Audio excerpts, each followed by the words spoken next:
Welcome to Learning Psychology on Moodle. I am your presenter, Ndume MS. So today we'll look at intelligence. And we'll start by defining what intelligence is. Then we'll look at the types of intelligence. Then lastly, we'll try to look at the ways to calculate the IQ of the person. So coming to the term intelligence, the term intelligence has been defined differently by different scholars. So a simple definition I can give you is that intelligence is defined as a measure of mental ability. It can be defined as a measure of mental ability. It can also be defined as one's ability to learn about, to learn from, understand, and interact with one's environment. So according to Wessler David, intelligence can be defined as a global capacity to act purposively, to think rationally, and to deal effectively with the environment. So the term intelligent in simple terms can be defined as one's ability to adapt to the new environment. So in simple terms, we can say intelligence refers to one's ability to adapt to the new environment. So coming to the types of intelligence, I can say basically there are two major types of intelligence. We have fluid intelligence and we also have crystallized intelligence. We have fluid intelligence and crystallized intelligence. So let us start by first defining what fluid intelligence is. So fluid intelligence, we can say this is the mental efficiency. This is the mental efficiency that is essentially culture-free and non-verbal.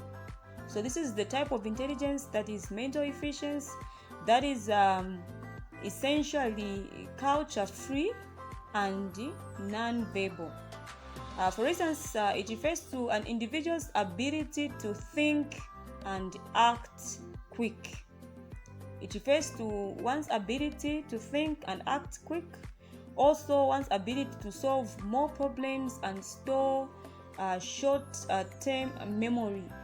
So in other ways, we can say that this aspect of intelligence, it increases until adolescence. It increases until intelligence. So we can say it is active when the brain of a mind is the brain of a person is developing from the time a child is born up to adolescence stage.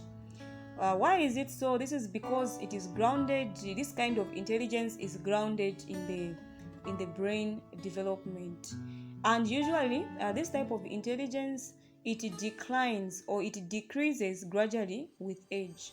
So as a person is growing up, this type of intelligence decreases, meaning its efficiency reduces. So we can also add that fluid intelligence is also sensitive to injuries, especially when the brain of a child is developing.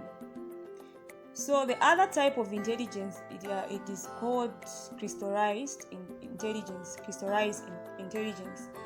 So the question we're trying to answer here is what is crystallized intelligence?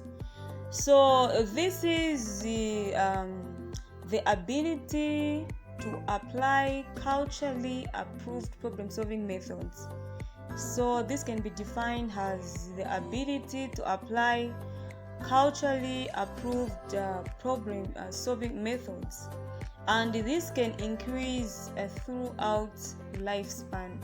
So we can see that there's a difference between fluid intelligence, which decreases with age, compared to crystallized intelligence, which increases throughout the lifespan of a person.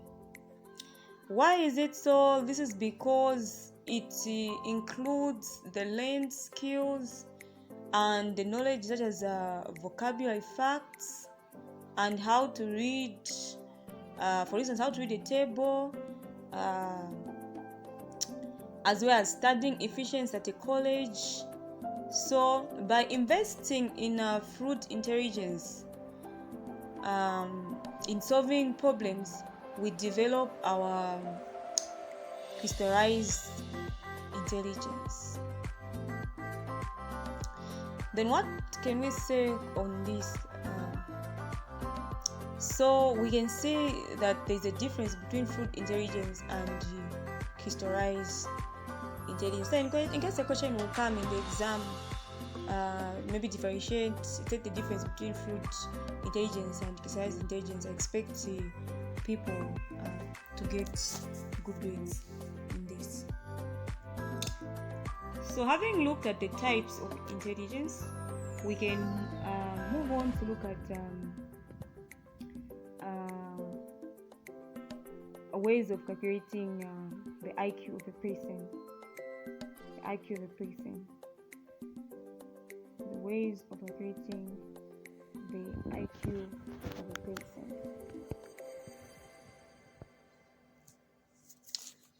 So on the intelligence testing,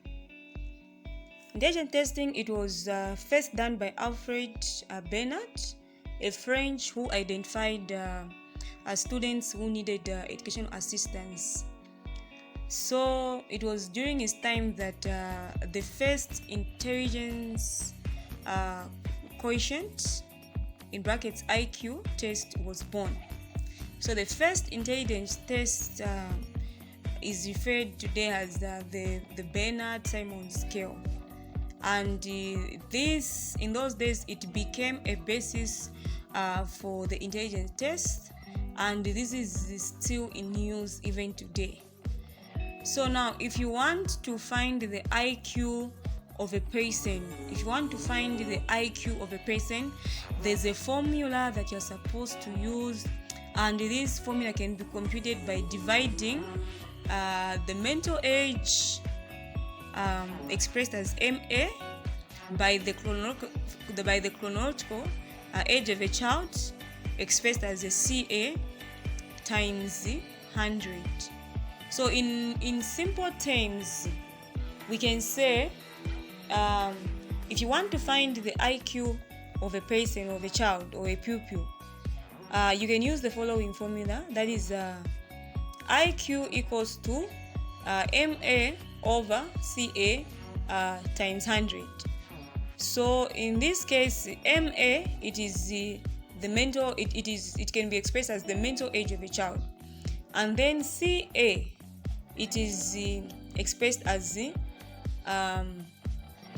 chronological age of a child over times 100. So this is the formula you're supposed to use when you want to find the IQ of a person. So let me give you this example, maybe where you're told to find the IQ quotient of a child whose mental age is 12 and the chronological age is 10 years old. Let's say you have this child whose mental age is at 12 and then the chronological age of a child is at 10. So in this case, in order for you to find the actual IQ of a child, you have to use the same formula that I talked about earlier. That is IQ equals to the mental age, which is MA, over chronological age, which is CA. So IQ equals to MA over CA times 100. So now in this, the second stage is where you have to add the values now. So IQ equals to, in this case, our MA, it's 12. Our mental age is 12, and then the chronological age of a child, it is at 10. So IQ equals to 12 over 10 times 100. So you can cancel 0 from 10 and 0 from 100. Then 12 times 10, it is giving us 120. So in this case, the IQ of a child, it is 120. Okay, so at